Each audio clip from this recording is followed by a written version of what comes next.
Godspeed, John Glenn. 10, 9, 8, 7, 6, 5, 4, 3, 2, 1, 0.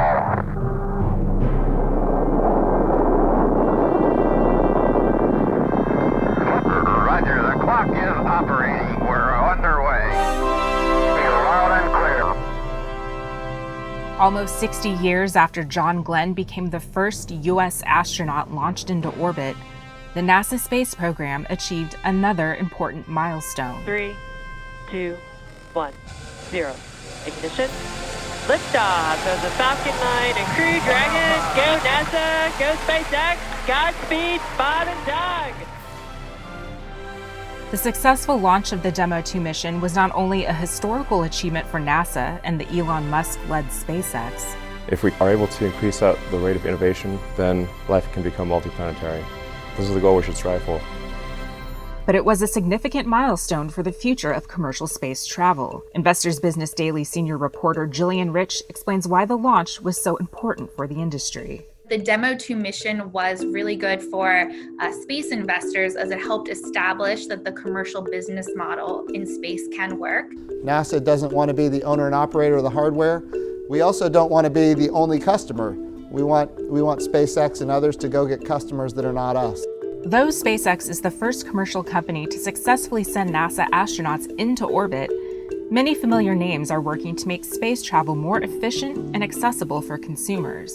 Richard Branson's Virgin Galactic, Jeff Bezos and Blue Origin are just a few of the names in the space tourism market. Legacy companies still have a big role to play in the future. Boeing wants to do its second uncrewed mission to the International Space Station. Aerojet Rocketdyne is going to help build the engines for Boeing's Space Launch System rocket, which NASA plans to use to help build the Lunar Gateway, go to the moon, and onto Mars. And Lockheed is building the Orion capsule for the SLS system.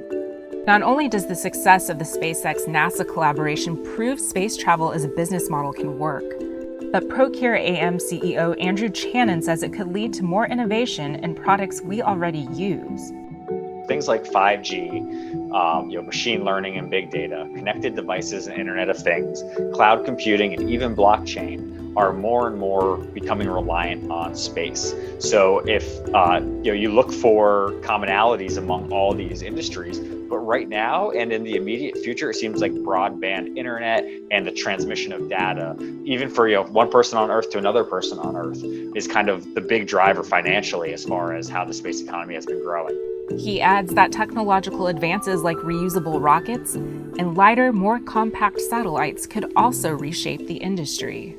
So if it's cheaper to send things into space because we're reusing parts, and the things that we're sending into space are now cheaper to launch because they don't weigh as much and they're not as bulky, each of these are lowering the barriers of entry for existing players and would-be players into the future. So I think these different things are transforming space. For investors, the success of SpaceX could open up a new frontier in the growing space economy. Analysts have predicted that economic activity in space will become a multi-trillion-dollar market in the coming decades.